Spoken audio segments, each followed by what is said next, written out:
नमस्कार, मी पूनम तुमचं पूनम बेसिक रेसिपीजमध्ये पुन्हा एकदा खूप खूप मनापासून स्वागत करते। तर आज आपण मुंबईचा फेमस तवा पुलाव अगदी स्ट्रीट स्टाईल घरच्या घरी कसा बनवायचा ते बघणार आहोत। काहीतरी चमचमीत खाण्याची इच्छा झाली तर एकदम उत्तम पर्याय आहे। कमी वेळामध्ये झटपट चविष्ट घरच्या घरी तयार होतो। चला तर मग वेळ न घालवता रेसिपीला सुरुवात करूयात। त्यासाठी आधी आपण अगदी street style red chilli paste तयार करणार आहोत। त्यासाठी मी इथे 4 ते 5 काश्मीरी लाल मिरच्या पाण्यामध्ये भिजवून घेतल्या आहे। ह्या भिजवलेल्या मिरच्या आपल्याला मिक्सरच्या छोट्या भांड्यामध्ये टाकायच्या आणि थोडं पाणी टाकून याची पेस्ट तयार करायची आहे। यामुळे या पुलावला रंग खूप छान येतो। स्ट्रीट स्टाईल सुद्धा याच पद्धतीने ही चटणी रेडी असते त्या लोकांची। आता बघा मी इथे मोठी लोखंडाची कढई घेतली आहे। माझ्याकडे तवा नाही आहे मोठा, त्यामुळे यामध्ये 2 मोठे चमचे तेल 2 मोठे चमचे बटर घालायचं आहे। स्ट्रीट स्टाईल असल्यामुळे यामध्ये तेल बटर हे थोडं जास्त वापरलं जातं। आता यामध्ये आपल्याला एक मीडियम आकाराचा कांदा असा चौकोनी कट करून टाकायचा आहे। हलकासा हा परतवून घ्यायचा आहे। खूप जास्त आपल्याला ब्राऊन रंग वगैरे येऊ द्यायचा नाही आहे बघा। आता आपण यामध्ये एक मोठा चमचा भरून आलं लसणाची पेस्ट ॲड केलेली आहे। आलं लसणाची पेस्ट ही हलकीशी परतवून घ्यायची आणि मग यामध्ये आपण भाज्या टाकणार आहोत। तर एक शिमला मिरच चौकोनी कट करून आणि छोट्या आकाराचा गाजर कट करून टाकला आहे। जर तुम्ही कच्चे मटार यामध्ये वापरणार असाल तर या स्टेजलाच तुम्हाला अर्धा कप इतके कच्चे मटार टाकून घ्यायचे आहे। भाज्या हाय फ्लेमवर थोड्याशा परतवल्या गेल्या की 2 मोठ्या आकाराचे टोमॅटो बारीक कट करून टाकायचे। छोटे टोमॅटो असतील तर 3 घेतले तरीही चालेल। आता टोमॅटो अगदी तेल सुटेपर्यंत शिजवून घ्यायचा आहे, त्यामुळे थोडंसं यामध्ये मी मीठ टाकलं आहे, म्हणजे टोमॅटो आपला नरम लवकर शिजून जातो। मी यावर झाकण ठेवलेलं आहे। झाकण ठेवणं ऑप्शनल आहे, तुम्ही हाय फ्लेमवर हा टोमॅटो शिजवून घेतला तरीही चालेल। टोमॅटो छान शिजलेला आहे, नरम झाला आहे। आता या स्टेजला आपल्याला 2 मोठे चमचे भरून पावभाजी मसाला ॲड करायचा आहे। तर या पुलावसाठी फक्त पावभाजी मसालाच वापरला जातो, हे लक्षात असू द्या।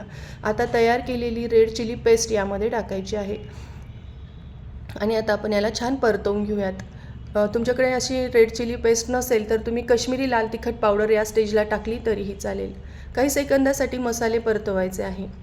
आता हा जो तयार केलेला मसाला आहे तो खूप जास्त कोरडा करायचा नाही बघा, म्हणून त्यासाठी एक मोठा चमचा भरून यामध्ये पाणी टाकायचं आहे, म्हणजे भाताला हा मसाला व्यवस्थित लागतो। आणि मला थोडी रेड चिली पेस्ट कमी वाटत होती, त्यामुळे एक मोठा चमचा अजून पुन्हा मी यामध्ये रेड चिली पेस्ट टाकलेली आहे। छान भाज्या मसाले आपले परतवले गेले आहे। यामध्ये एक उकडलेला बटाटा चौकोनी कट करून टाकायचा आणि फ्रोझन मटार अर्धा कप इतके मी यामध्ये ॲड केलेले आहे।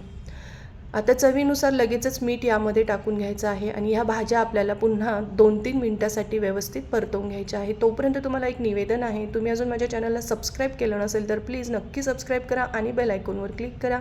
सबस्क्राईब करणं पूर्णपणे फ्री आहे, निःशुल्क आहे, तर नक्की माझ्या चॅनलला सबस्क्राईब करा। ही सर्व प्रोसेस करत असताना मात्र आपल्याला गॅसची फ्लेम मीडियम ठेवायची आहे। आता मी यामध्ये 2 मोठ्या हिरव्या मिरच्या अशा लांबट कट करून टाकल्या आहे। जर तुम्हाला हा पुलाव तिखट खायला आवडत असेल तर तुम्ही बारीक चिरून घेतलेली हिरवी मिरची यामध्ये ॲड केली तरीही चालेल। आता यामध्ये 3 कप साधारण बॉईल केलेला राईस ॲड करायचा आहे आणि आता हलक्या हाताने हा मिक्स करायचा। तर बासमती तांदळाचे दाणे तुटू नये म्हणून काय करायचं, जो काही चमचा आपण घेतला आहे ना तो कढईच्या अगदी तळापाशी न्यायचा आणि मग वरती आणायचा, म्हणजे एकही दाणा आपला या राईसचा भाताचा तुटत नाही। याला छान मिक्स करून घेतलं आहे, तुम्ही रंग बघू शकता, अगदी स्ट्रीट स्टाईल आलेला आहे याला। आता भात आपला व्यवस्थित मिक्स झालेला आहे। गॅसची फ्लेम बंद करायची आहे आणि अर्धा लिंबाचा रस आणि बारीक चिरलेली कोथिंबीर आणि 1 चमचा भरून मी कसुरी मेथी ॲड केली आहे। कसुरी मेथी टाकणं पूर्णपणे ऑप्शनल आहे, नाही घातली तरीही चालेल। याला छान मिक्स करून घेऊयात आणि आता हा सर्व करताना मी रायत्यासोबत आणि सॅलडसोबत सर्व केलेला आहे। तर तुम्हीसुद्धा अशा पद्धतीने एकदा तवा पुलाव घरच्या घरी आवर्जून करून बघा। रेसिपी आवडली तर कमेंट करून नक्की सांगा। माझा हा व्हिडिओ पाहिल्याबद्दल तुमचे मनापासून खूप खूप धन्यवाद।